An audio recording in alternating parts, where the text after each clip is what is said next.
ಒಂದೂರಲ್ಲಿ ತರುಣ ಅಂತ ಒಬ್ಬ ಯುವಕ ಇರ್ತಾನೆ. ಅವನು ಪಕ್ಕದೂರಿಗೆ ವ್ಯಾಪಾರ ಶುರು ಮಾಡೋದಕ್ಕೋಸ್ಕರ ಅಂತ ಹೋಗ್ತಾನೆ. ಆ ಊರಿನ ತುಂಬ ಜನಗಳನ್ನೆಲ್ಲ ಮಾತಾಡಿಸಿ ಅವ್ರುಗಳ ಅಭಿಪ್ರಾಯನೆಲ್ಲ ತಿಳ್ಕೊಂಡು ಬಹಳಷ್ಟು ರಿಸರ್ಚ್ ಮಾಡ್ತಾನೆ. ಆ ಊರಿನ ಜನಗಳಿಗೆಲ್ಲ ಏನೇನು ಇಷ್ಟ, ಅಲ್ಲಿ ಹೆಚ್ಚು ಏನು ವ್ಯಾಪಾರ ನಡೆಯುತ್ತೆ ಅನ್ನೋದನ್ನೆಲ್ಲ ತಿಳ್ಕೊತಾನೆ. ಆ ಜನಗಳ ಅಭಿರುಚಿ ಹೇಗಿದೆ ಅಂತೆಲ್ಲ ತಿಳ್ಕೊಂಡು ಆ ಊರಲ್ಲಿ ಒಂದು ಅಗರಬತ್ತಿ ಅಂಗಡಿನ ಶುರು ಮಾಡ್ತಾನೆ. ಹೊಸ ಅಂಗಡಿಯೊಂದು ಶುರುವಾಗುತ್ತೆ. ಅದರ ಮೇಲೆ ಒಂದು ಬೋರ್ಡ್ ಹಾಕ್ತಾನೆ. ಏನಂದರೆ ಸುಗಂಧಯುಕ್ತವಾದ ಅಗರಬತ್ತಿಗಳು ದೊರೆಯುತ್ತವೆ ಅಂತ. ಜನಗಳೆಲ್ಲ ಆ ಬೋರ್ಡ್ನ ನೋಡಿ, ಓ ಇಲ್ಲಿ ಅಗರಬತ್ತಿಗಳು ದೊರೆಯುತ್ತವೆ ಅಂತ ದಾರಿ ಹೋಕರೆಲ್ಲ ಬಂದು ತೊಗೊಂಡು ಹೋಗ್ತಾ ಇರ್ತಾರೆ. ಹೀಗೆ ದಿನಗಳು ಕಳೀತಾ ಅವನ ವ್ಯಾಪಾರ ತುಂಬ ಚೆನ್ನಾಗಿ ಅಭಿವೃದ್ಧಿ ಆಗೋದಕ್ಕೆ ಶುರುವಾಗುತ್ತೆ. ಇದನ್ನು ನೋಡಿ ಜನಗಳೆಲ್ಲ ಸ್ವಲ್ಪ ಹೊಟ್ಟೆ ಕಿಚ್ಚು ಪಟ್ಕೊಳ್ಳೋಕೆ ಶುರು ಮಾಡ್ತಾರೆ. ಇದೇ ರೀತಿ ಹೊಟ್ಟೆ ಕಿಚ್ಚು ಪಟ್ಕೊಳ್ಳೋರಲ್ಲಿ ಒಬ್ಬ ಬಂದು ಹೇಳ್ತಾನೆ, ಅಲ್ಲಪ್ಪ ಅಗರಬತ್ತಿ ಅಂದ್ರೇ ಸುಗಂಧಯುಕ್ತವಾಗಿರೋದು, ನೀನು ಅದರಲ್ಲಿ ಬೇರೆ ಸುಗಂಧಯುಕ್ತ ಅಂತ ಎಕ್ಸ್ಟ್ರಾ ಏನಕ್ಕೆ ಹಾಕ್ತೀಯಾ, ಅಗರಬತ್ತಿಗಳು ದೊರೆಯುತ್ತವೆ ಅಂತ ಹಾಕು ಸಾಕಲ್ಲ ಅಂತ ಹೇಳ್ಬಿಟ್ಟು ಹೋಗ್ತಾನೆ. ಇವನಿಗೆ ಅದೇ ಯೋಚನೆ ಶುರುವಾಗುತ್ತೆ.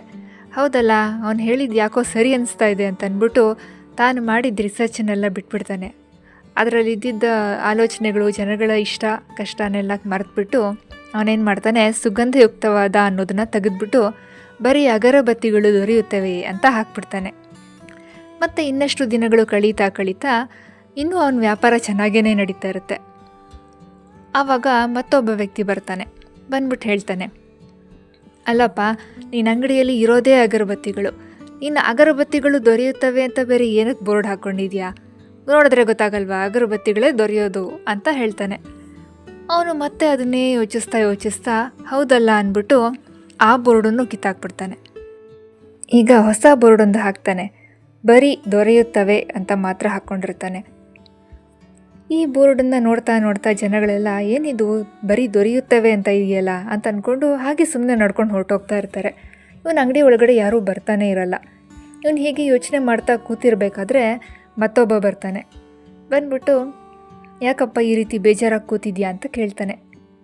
ಆಗ ತರುಣ್ ಹೇಳ್ತಾನೆ, ನನ್ನ ವ್ಯಾಪಾರ ಬರ್ತಾ ತುಂಬಾ ಹದಗೆಡ್ತಾ ಇದೆ, ನಂಗೆ ತುಂಬ ಬೇಜಾರಾಗ್ತಾ ಇದೆ ಅಂತ ಹೇಳ್ತಾನೆ. ಆಗ ಆ ವ್ಯಕ್ತಿ ಹೇಳ್ತಾನೆ, ನಿನ್ನ ಅದೃಷ್ಟ ಬದಲಾಯಿಸುವಂಥ ಒಂದು ಐಡಿಯಾ ಹೇಳ್ತೀನಿ, ಈ ದೊರೆಯುತ್ತವೆ ಅನ್ನೋ ಬೋರ್ಡ್ ಯಾಕೋ ಚೆನ್ನಾಗಿ ಕಾಣ್ತಾ ಇಲ್ಲ, ತೆಗೆದ್ಬಿಡು ಅಂತ ಹೇಳ್ಬಿಡ್ತಾನೆ. ಅದಕ್ಕೆ ಸರಿ ತರುಣ್ ಅನ್ನೋನು ಆ ಬೋರ್ಡನ್ನು ಕೂಡ ತೆಗೆದಾಕ್ಬಿಡ್ತಾನೆ. ಈಗ ಅವನ ಅದೃಷ್ಟ ಬದಲಾಗುತ್ತೆ. ಹೇಗೆ? ಒಳ್ಳೆ ರೀತಿ ಅಲ್ಲ, ಕೆಟ್ಟ ರೀತಿ.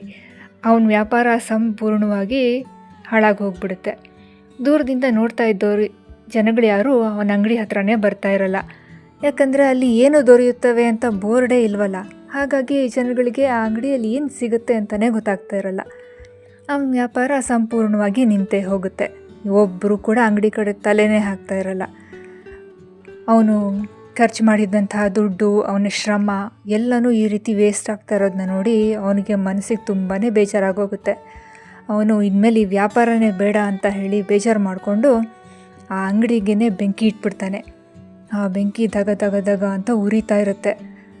ಆ ಉರಿತಾ ಇದ್ದಾಗ ಆ ಅಗರಬತ್ತಿಯ ಸುಗಂಧ ಏನಿದೆ ಅದು ಊರು ತುಂಬ ಹರಡ್ಕೊಳ್ಳುತ್ತೆ.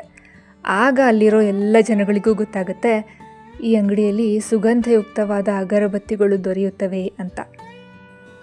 4 ಜನರ ಮಾತನ್ನು ಕೇಳಿ ತಮ್ಮ ಮನೆಗೆ ತಾವೇ ಬೆಂಕಿ ಇಟ್ಕೊಂಡ್ರಂತೆ ಅನ್ನೋ ಹಾಗಾಯಿತು ತರುಣ್ನ ಕಥೆ.